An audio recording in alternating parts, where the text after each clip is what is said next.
Our instructions to Jeremy were very, very specific. Keep it cheap and simple. Right, one simple film coming up. The X6 is BMW's attempt to make a car which looks and goes like a coupe, but has a tall driving position and a bit of off-road ability. They call it a sports activity vehicle. It's available with a choice of 2 petrol engines, both of which will attract the new £950 showroom tax, and 2 diesels, which won't. In the cabin, there is space for 4, but those in the back will be awfully cramped due to the sloping roofline.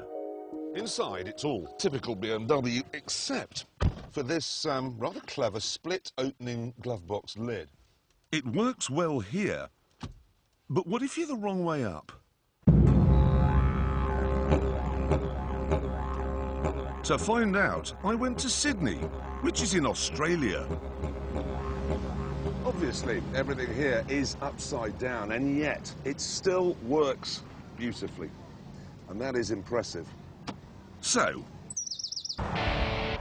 how does the X6 drive? In many ways, it's quite annoying. You can't see out of the back very well, and it's got the iDrive system, which can only be operated if you are 14. No, gibberish. I don't know what any of that means. Satellite navigation, okay, you're coming up to a complicated junction, trying to see which way it is, and you think, oh, it's a bit chilly, I'll just ease the temperature up, and the screen's gone! No, I don't know which way to go, because it's... Why are you telling me that? Then there's the gear lever. It's on back to front, because if you want to change down, you push it away. And if you want to change up, you pull it towards you.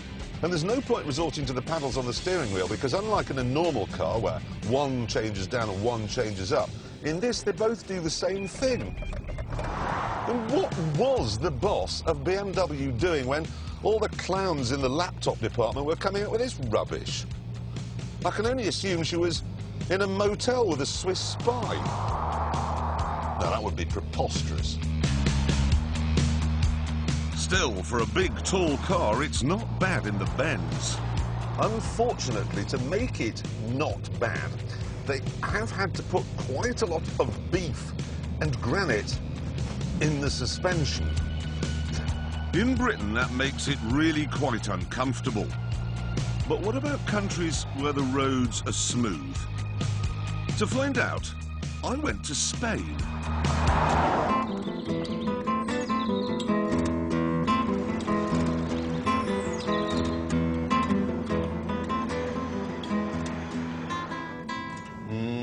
Nope, it's uncomfortable here as well.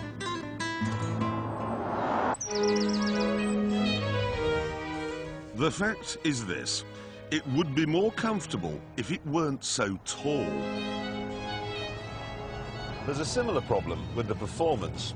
Yes, the twin-turbo 3-litre diesel that I've got in this particular model will get me from 0 to 60 in 7 seconds, and that's not bad. But how much faster and how much more economical would it have been if the body wasn't so enormous? You'd imagine, though, that the advantages of that big, high-riding body would become clear in the countryside. But there's no low-range gearbox, there's no ride height control, and there's no locking differentials. It doesn't take long for those emissions to have an effect.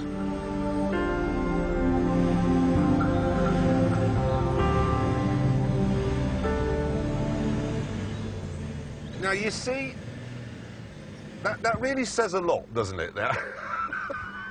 The only way round this is to get out and complete your journey on foot.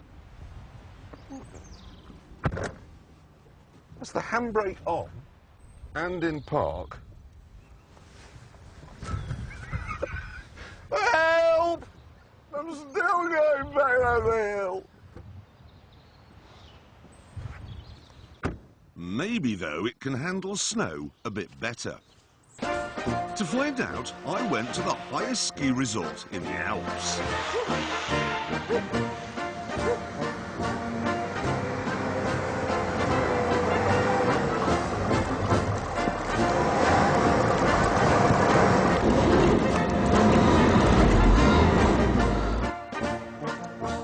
No.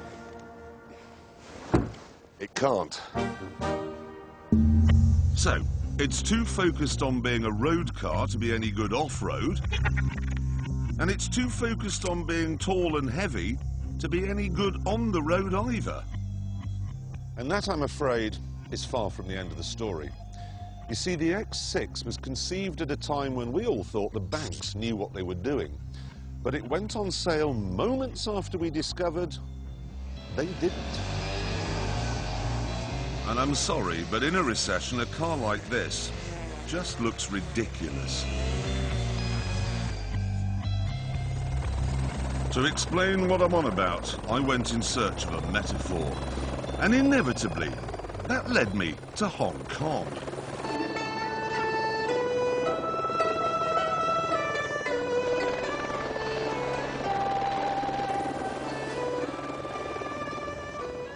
See that skyscraper?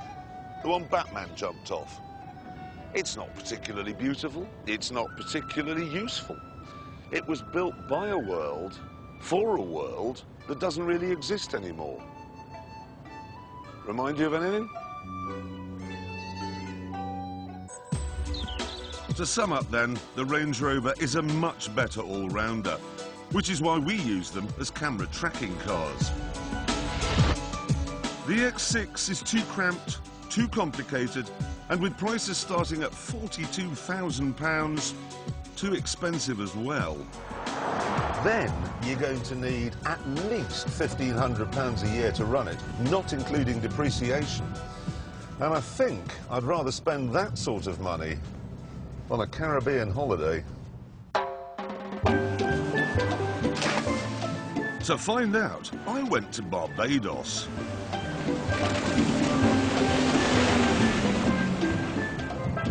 I think a bit more research.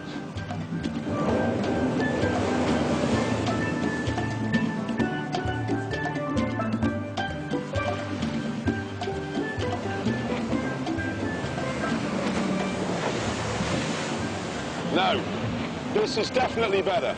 Definitely.